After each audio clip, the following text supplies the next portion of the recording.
네, 지금 관심 가져야 할 산업과 이슈에 대해서 살펴보는 비즈 인사이트 시간입니다. 오늘은 배세호 IM증권 연구원 나와주셨습니다. 어서 오십시오. 안녕하세요. 네, 건설에 대한 이야기 나눠볼 텐데요. 본격적인 토크에 앞서서 브리핑 먼저 듣고 오도록 하겠습니다. 권미정 캐스터 연결합니다. 네, 6월 27일 부동산 시장에 예상치 못한 강풍이 몰아쳤습니다. 정부가 수도권 주택담보대출 한도를 6억 원으로 제한하는 초고강도의 대책을 전격 발표했는데요. 특히 정책 시행일이 바로 다음 날이어서 이 집을 사려는 사람들과 금융권 모두 큰 혼란을 겪었습니다. 부동산 시장의 과열을 막기 위한 이번 조치, 과연 집값을 잡을 수 있을까요? 그리고 특히 건설주에는 어떤 파장이 있을까요? 이번에 발표된 부동산 대출 규제 그 내용을 조금 더 들여다보면요. 가장 핵심적인 내용은 수도권과 규제 지역의 주택담보대출 한도를 6억 원으로 일괄 제한한다는 점입니다. 구입하려는 집의 가격이나 그리고 구입하려는 사람의 소득 수준과는 무관하게 누구든 최대 6억 원까지만 대출이 가능해진 건데요. 또 생애 최초로 집을 사려는 사람에게 적용되던 담보 인정 비율 LTV도 기존의 80%에서 70%로 강화됐고 이미 집을 가진 다주택자의 경우엔 추가 주택 구입 시 LTV가 사실상 0%로 제한됩니다. 그러니까 대출 없이 사지 않으면 집을 더 사기 어려운 구조로 바뀐 셈인데요. 시장에선 이번 규제를 역대급의 고강도 규제라고 평가하고 있습니다. 그런데 여기서 끝이 아니었죠. 이재명 대통령은 어제 취임 30일 기자회견에서 이번 대책은 맛보기에 불과하다며 집값 안정을 위해서는 더 강한 카드도 꺼내들 수 있다 이야기했습니다.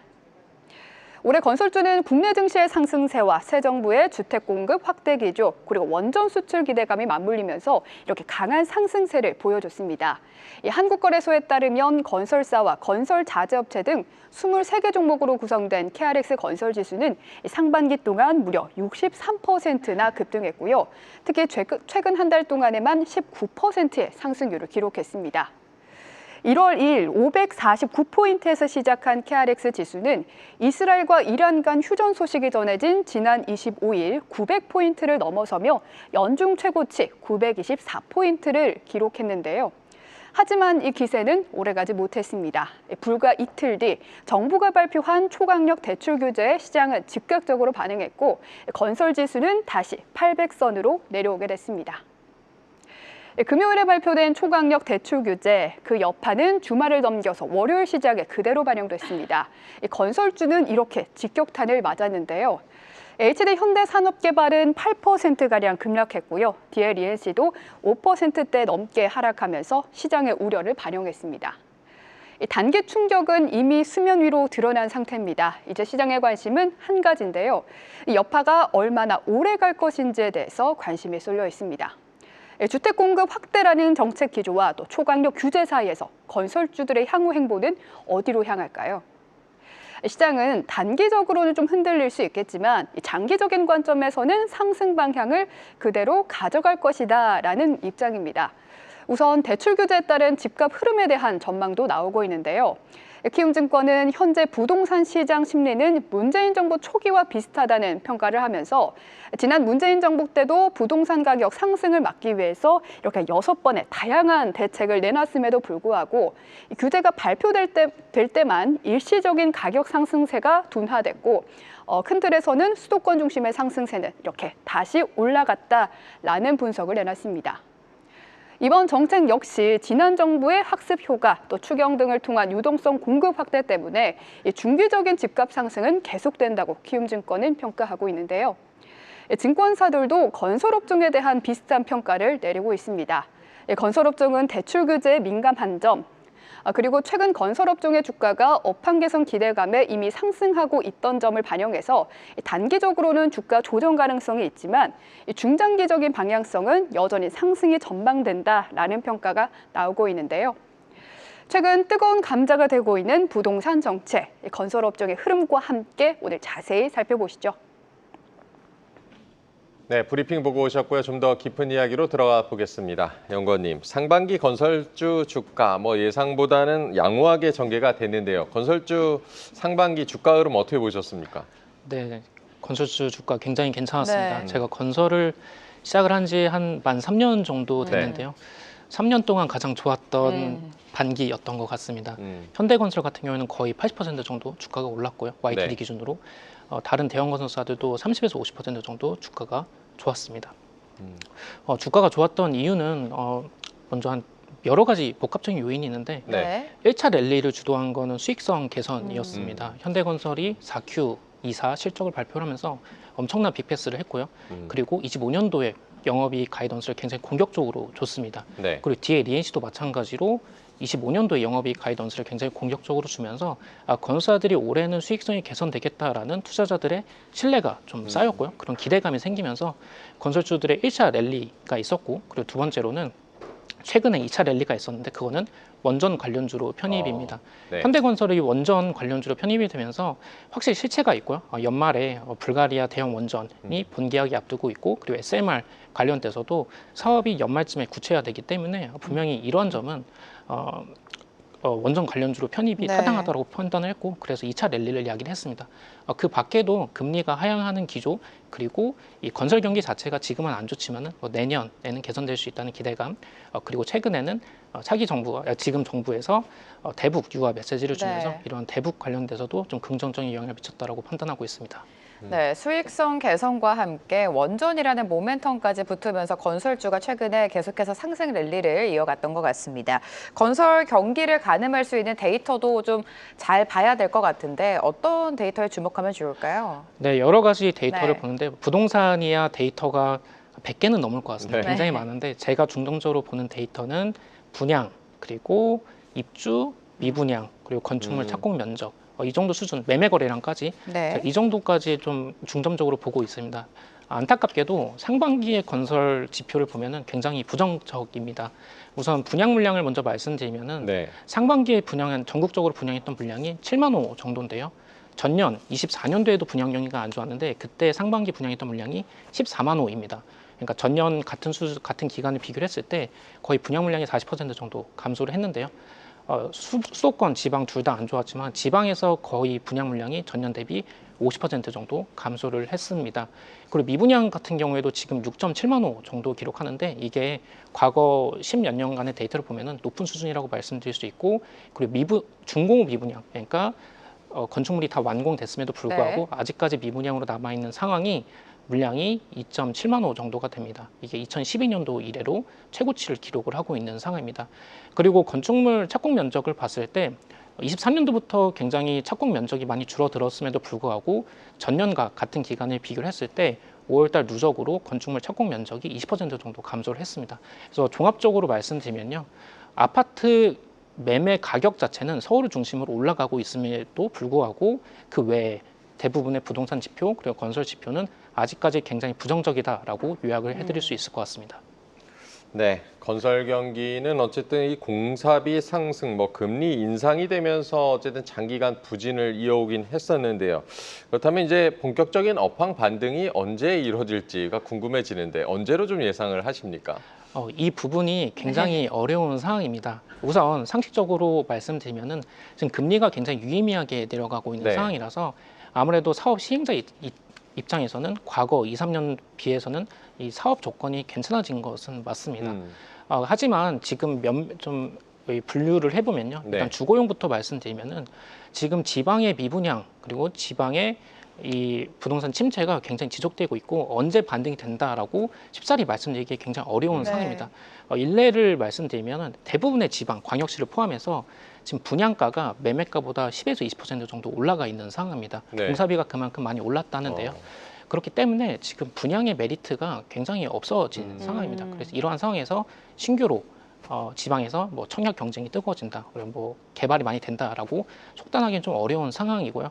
그리고 주거용 외에도 오피스 그리고 물류센터 그리고 지식사업센터 이런 건축물들도 과거 20년도부터 22년도까지 공급이 굉장히 많이 들어와 있기 때문에 아직까지도 이 공급 과잉의 여파가 지속되고 있는 상황입니다.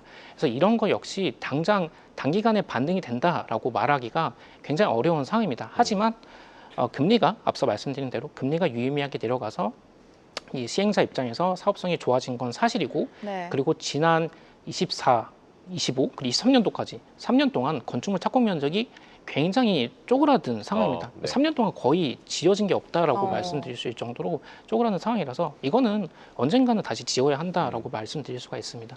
그래서 저 같은 경우에는 이르면 내년 정도에는 이 네. 건설 경기가 유의미하게 반등을 할 수 있을 것 같다라고 말씀드릴 수 있습니다. 유의미하게 반등하는 거는 약간 좀 희망이 섞인 거고 그래도 올해 그리고 작년 워낙에 안 좋았기 때문에 이 YOY 관점에서는 무조건적인 반등은 나올 거라고 보고 있습니다. 그 반등의 그 수준이 미드싱글이냐 로우싱글이냐 이 정도는 무조건은 나온다. 네. 그 정도 말씀드리겠습니다. 올해보다는 그래도 내년에 건설업계 반등이 나올 수 있을 것이다. 이렇게 예상을 해주셨고요. 7월부터는 스트레스 DSR 3단계가 시행이 됐습니다. 이 부분이 부동산 시장에는 어떤 변수로 작용하게 될지 또 변화까지 체크를 해볼까요? 네, DSR을 말씀드리면은 네. 이걸 간단히 말씀드리면 지금 DSR 40% 규제를 받고 있는데 네. 연소득 금액에서 이 원리금 상한이 40%를 넘지 못하는 것입니다. 네. 최근에 7월 1일부터 시행된 스트레스 DSR 3단계 같은 경우에는 제가 이 대출을 받을 때 산정했던 이 원리금 이 조건을 조금 더 높여가지고 더 대출 한도를 줄이는 효과를 가지게 되는데요. 이 스트레스 DSR 3단계 실행으로 인해서 대략적으로 한 5억을 빌린다라고 봤을 때 네. 한 연봉 5천만 원 수준의 직장인이 5억을 빌린다고 봤을 때 대략적으로 한 3에서 5% 정도 대출 한도가 감소되는 효과가 네. 있습니다. 그래서 이걸 5억이라 치면 한 2천만 원 정도가 감소를 하는 건데 물론 이 대출 한도가 줄어든다라는 거는 부정적인 건 맞지만 이 스트레스 DSR 3단계 실행으로 인해 가지고 이것이 부동산 경기에 큰 영향을 미치지는 않을 것 같다라고 저는 판단하고 있습니다. 스트레스 DSR 시행과 맞물려서 또 정부가 초고강도 수준의 이제 부동산 규제 방안 앞서서 이제 브리핑으로도 전해 들으셨는데요. 이번 부동산 대책에 대해서는 어떻게 보셨습니까? 굉장히 세다라고 네. 저는 판단했고 네. 모든 시장 참여자가 공통적으로 엄청 센 규제라고 말을 하고 있는 것 같습니다. 여러 가지 세부 사항이 있지만은 핵심적인 걸 말씀드리면은 대출 한도를 6억까지 줄였다는 게 가장 네. 핵심적인 것 같고요. 그리고 이 대출 만기도 올해 초까지만 해도 40년 만기 상품도 굉장히 많았는데 이걸 네. 30년으로 줄였고요. 그리고 준공 시점에 이 전세금으로 잔금을 해결하는 그런 세대들도 많았는데 소유권 이전 조건부 전세 대출이 또 안 되게 되어 있습니다. 그렇기 때문에 이번 규제는 실수요자 입장에서 그리고 집을 판매하는 입장에서 굉장히 큰 규제라고 저는 생각을 하고 있습니다. 조금 더 제가 구체적으로 말씀드리면요. 네. 지금 서울의 부동산 114 기준으로 6월 말 서울의 평균 아파트 매매 가격이 14.6억입니다. 그리고 그럼 이거를 대출한도 6억이라고 하면은 8.6억의 자본이 필요한 것입니다. 이 규제가 실행되기 전에 만약에 연봉 1억씩 부부가 있다면은 15억 아파트를 사려면은 10억까지 대출이 나왔습니다. LTV 70%까지 충분히 대출이 나왔는데 이 한도 자체가 6억으로 줄어들면 자기 자본을 4억 정도 더 들어가야 하는 것이죠. 그러면 실생활 입장에서 이거는 굉장히 큰 규제다라고 네. 생각을 하고 있습니다. 네, 이재명 정부는 출범에 앞서서 철도 지하화나 GTX와 같은 인프라 사업에도 속도를 내겠다라고 공약한 바가 있습니다. SOC 예산이 늘어날 것으로 보이는데 부동산 시장에는 또 어떤 영향을 주게 될까요? 네, 지금 건설 경기가 네. 제가 앞서 말씀드린 대로 굉장히 안 좋은 상황입니다. 네. 이러한 상황을 정부 입장에서도 모를 리가 없고 굉장히 네. 관심 있게 모니터링을 하고 있다라고 생각을 하고 있고요. 그래서 지난달에 발표한 추경안에도 한 2.7조 원 정도 건설 경기 진작을 위한 예산이 포함되어 있었습니다. 하지만 2.7조 원이라는 게 결코 절대 적지 않은 그런 네. 금액이긴 하지만은 지금 현재 시점에서의 건설 경기에 유의미한 턴어라운드를 말하기에는 이 금액 자체는 조금 부족하다라고 저는 생각을 하고 있습니다. 네, 2.7조는 조금 부족할 수도 있다라고 짚어주셨고요. 또 다른 이제 정부 관련 부동산 이슈로 남북 경협과 세종시 행정수도 이전 뭐 이런 것들도 좀 들 수 있을 것 같은데요. 이런 프로젝트들이 좀 구체화가 된다면 뭐 건설주 주가에도 조금 긍정적이라고 보십니까? 네, 당연히 주가 측면에서는 긍정적이라고 네. 생각을 하고 있습니다. 과거의 사례를 봤을 때요. 사실 이 남북 경협이라는 게 네. 실체를 말하기에는 굉장히 많은 변수가 있고 불확실성이 굉장히 높다라고 네. 저는 생각을 하고 있습니다. 다만 이 대북 간의 이 메시지 자체가 유화적으로 바뀐다면은 이거는 주가 측면에서 굉장히 긍정적일 것이라고 보고 있고, 과거 정부의 사례를 봤을 때, 문재인 정부의 사례를 봤을 때 그때 당시에 이 남북 관계가 본격적으로 진작이 되면서부터 이 주가가, 건설 주가가 거의 2배 가까이 상승을 했던 경험이 있습니다. 네. 물론 남북 경험이 정말 구체화 되지는 않았죠. 그래서 지금도 마찬가지로 지금 이재명 정부에서 계속 이 대북에 관해서 유화적인 메시지를 주고 있는 상황이기 때문에 이런 남북 경협에 대한 기대감이 주가에도 일정 부분 반영될 수 있을 것이다라고 저는 생각을 하고 있습니다. 그리고 세종시 관점에서는 세종시 이전에 대해서 좀 말씀드리면요. 네. 세종시 이전은 또 불확실성이 굉장히 높죠. 언제 할지 모르고 네. 어떻게 될지 모르지만은 그냥 대략적으로 국회의사당의 분원이 가고, 그리고 대통령 집무실이 가고, 그리고 당연히 관련된 인프라도 가야 할 것이며 사람들이 많이 갈 거기 때문에 주택도 새롭게 공급을 네. 해야 합니다.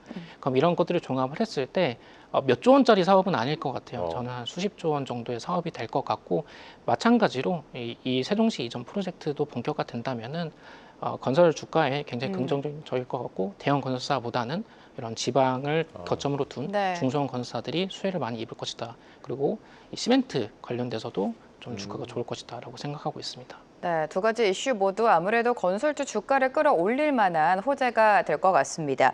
지금 보니까요, 상반기에 상위 10개 건설사들의 수주를 보면 작년과 대비했을 때 176%나 급등한 거로 나와 있습니다. 대형 건설사는 알짜 재건축 수주를 계속해서 따내고 있는데 이 부분도 짚어볼까요? 네, 이게 네.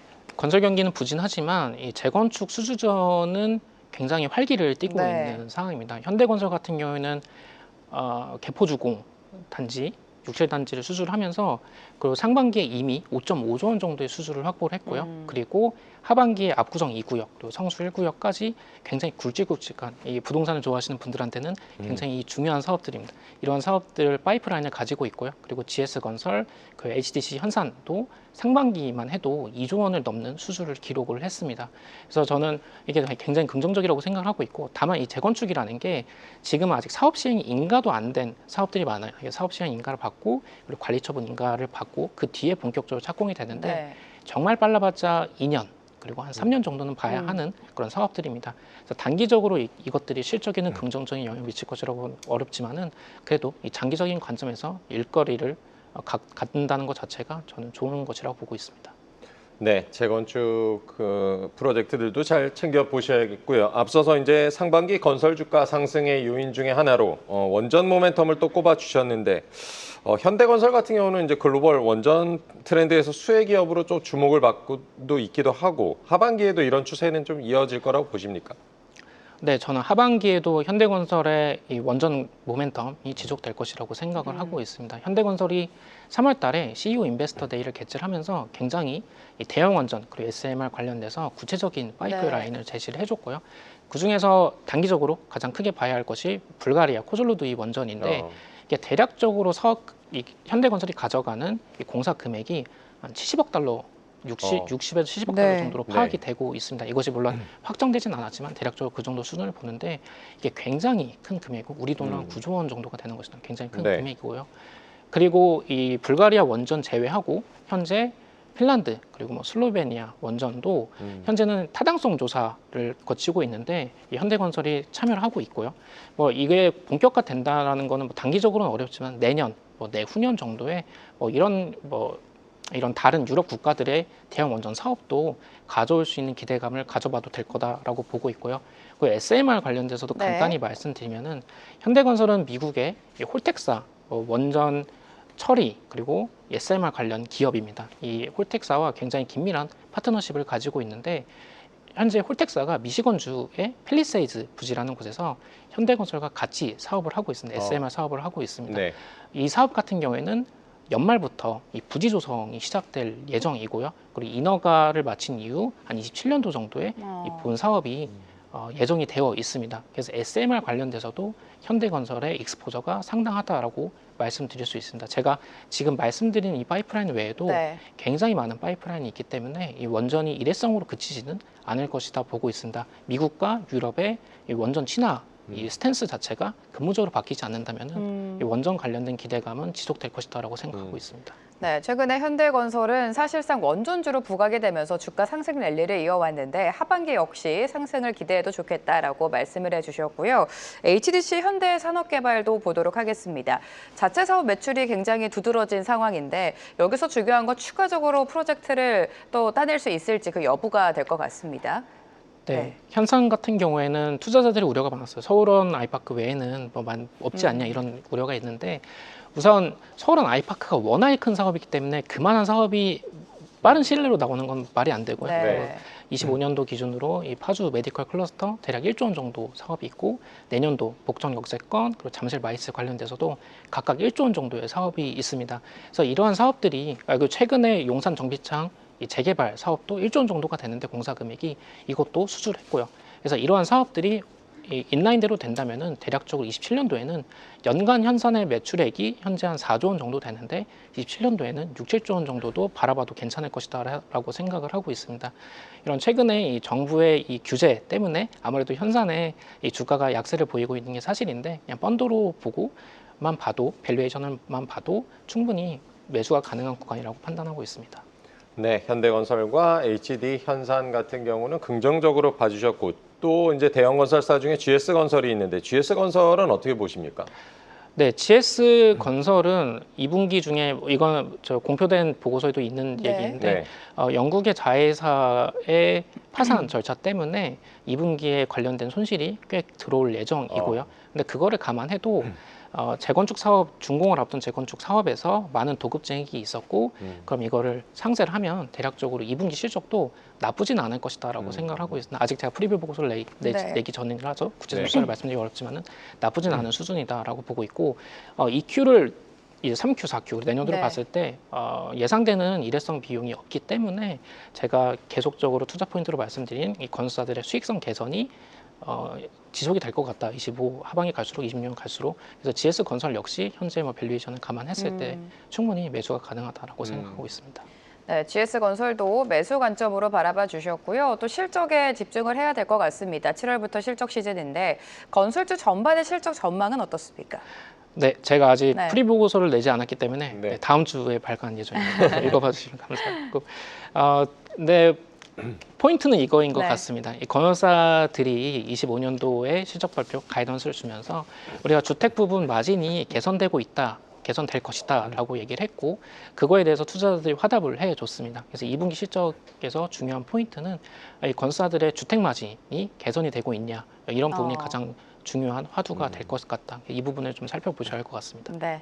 주택 마진을 주목해서 봐야 된다. 실적 시즌 도래전에 좀 관심을 가져야 할 건설업종 최선우조 어떤 것들이 좀 있으신지 꼽아주시고 투자 아이디어도 함께 전해주실까요? 네, 저는 건설업종 전반적으로 바스켓 매수가 가능하다라고 말씀드리고 있고요.